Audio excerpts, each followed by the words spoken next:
Hello and welcome to another tier list. Yet again, I am doing a tier list. I am sorry.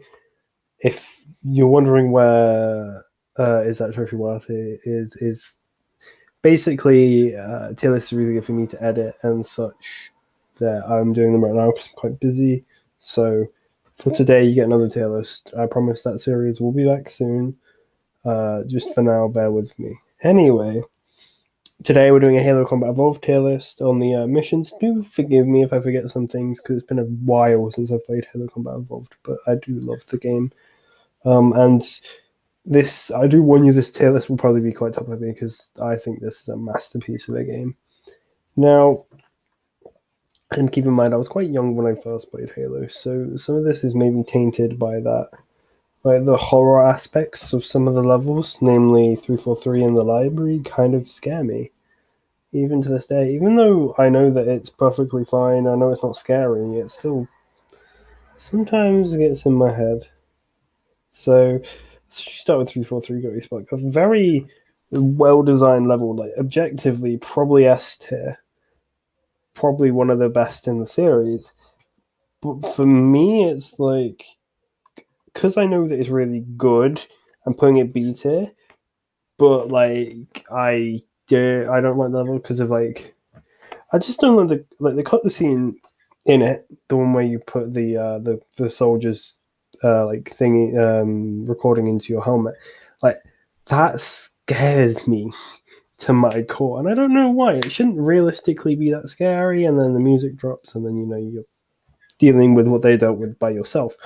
Like it shouldn't scare me, but I don't know. Something about people turning into zombies always seems to just be like very unsettling to me. It's a weird thing that I have with every game. That's why I'm not a huge fan of like The Last of Us and stuff like that. It's just something I seem to not really get along with. Aside from that, the level is extremely good. The attention to detail is very well done. There's a marine who is going crazy. There's the blood on the walls. There's the goo. It's a really well designed level. And it's like, it should be S tier, but just because it's me, it's B tier. So I'm sorry about that. Assault on the control room is so these two are very similar. Okay, Assault on the control room is the first one. I love Assault on the control room. I love saving the fire team that you do. Is that I'm pretty sure in Assault. Could be I'm gonna be bad if it's wrong, but this is the snowy level. I'm pretty sure, so I'm pretty sure I'm right. Anyway, I love the rooms. I know they're very samey and stuff, but I still enjoy them. I love the different ways you can tackle those rooms. Like it's not always just fight, fight, fight. You got some sleeping grunts. You've got your jackals and your elites on patrol. You got to go across bridges. I'm pretty sure at one point you can get a scorpion. Like you have a lot of play with Assault on the control room. It's a very well designed level in my opinion, even though it is lots of reused textures. Because if you look past the textures, I think it's well designed, and I think that it's definitely an A tier. Not my favorite, but I do love it. Halo S tier. What a great introduction to Halo. To the rings, to the world, to just everything. The openness. Like, Halo is what I imagine when I think of a Halo level. Like Halo is amazing. It's the second level, and keep in mind the first level was very much a corridor shooter, something you've played before. It's like your Call of Duty, your Battlefield. It's like similar to them, but Halo is just different at the time. I think this is like what 2001. This is before I was even born, and this is like so open. It truly is non-linear because you can save the Marines in any order you wish. Going through the Forerunner architecture is really cool because you don't really learn a lot about the Forerunners in this game, but it's still like, wow, this is cool. Did the Covenant make this? But no, it doesn't seem like they did. So what's happened with this, and why is this here? And it's a really good level, well designed, love it. Now Keys is a level I don't really remember, so unfortunately, I think this is like I don't want to put it in D. Like if I was being honest, it'd be a C, but it's in D just because I'm probably gonna have to put one level there, and this is probably my least favorite. So it's gonna go into the, even though realistically it's not a detail level. I don't think any of them are detail level. I don't really think any of them are like B. Like C's even a bit. Now, Keys does have its strong points. Obviously, Keys himself is becoming a grave mind, or proto grave mind, if we're being exact. There's obviously the green like goo is like everywhere. You're on the Truth and Reconciliation. You're like, what's going on? It's very confusing, and there's a lot of suspense, and it's a well designed level, as all of them are. But it's just my least favorite. I don't remember that much of it. It's not. I remember lots of different things from levels. I remember playing the library. I remember playing 343. I remember those. I don't really remember playing Keys. So unfortunately, it's D tier, but not really. So the library. Now most people would put this in D tier because it suffers from the same kind of thing as Assault on the Control Room and Tomb Betrayals, but it is a good level. The horror aspect of it isn't as bad as it is in 343, but the fact that you can just get run at by like all these different flood enemies out of nowhere, they spawn, it really teaches you to check around you. I think this is honestly one of the reasons why I'm good at games like COD and Overwatch now, is because of this level, just because it forced me to always be checking different ways that you can be attacked from, because you can be attacked from behind, you can be attacked from the front, you can be attacked from above, you can be attacked from anywhere. So keep you on your toes. Very good story level as well, and it's just a good level. Sometimes it does feel a little unfair, especially with the rocket launcher flood, but it's okay. We can forgive it for that. Now, the final level, Beta, it's a good level. It's a really good level. Like, you're in different parts of, you're back on the Pillar of Autumn, but you're mostly in different parts of the Pillar of Autumn. Obviously, you go back to like the bridge and stuff, and you go through the chamber you were originally in, but you also go to like the engine rooms, you go to the armory where there's a bunch of just depleted ammo weapons. It's really, really interesting.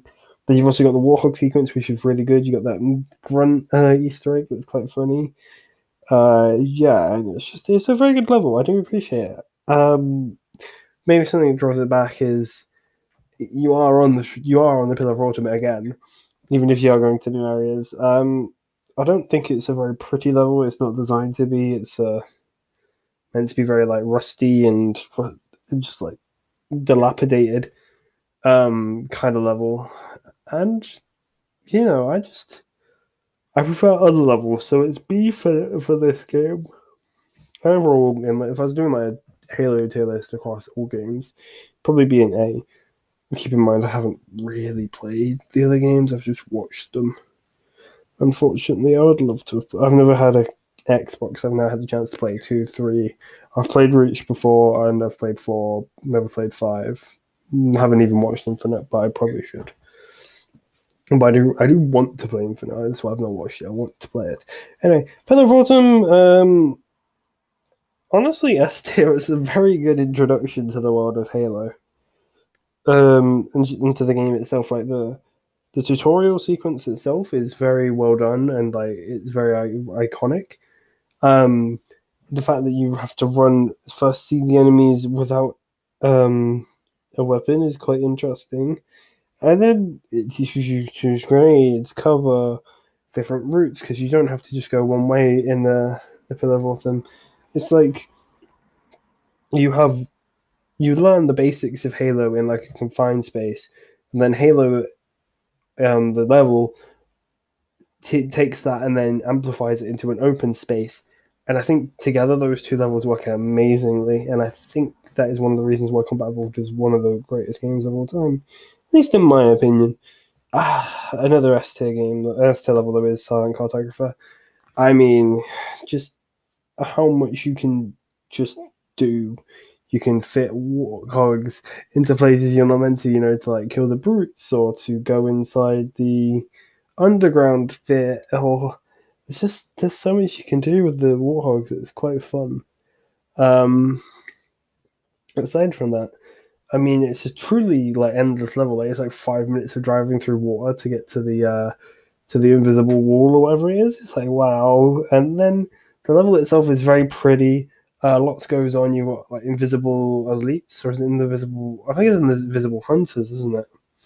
And then you've got the pelican that goes down. You've got the marines as well.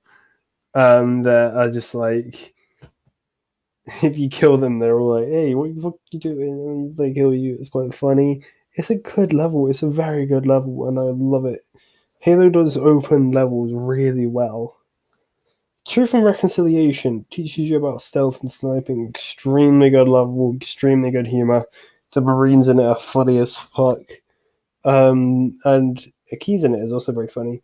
I do really appreciate the character of Keys and the Marines in this level. Like, they're very good.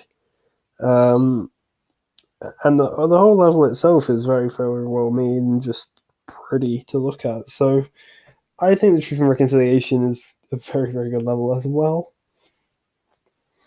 And now Two Betrayals. I mean, I'm gonna put in C. It's more like a B tier one for me because it is sort of the control room flipped, which isn't a bad thing. It's a good level, but it is obviously very samey. But you're fighting Flood and um, elites, and they can fight each other and all this.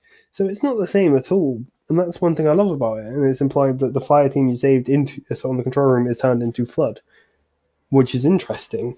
And Two Betrayals is just a very good level. It's not a bad level. Like, it's in C, but I think this tier list is like, D is still a very good level. C is an extremely good level.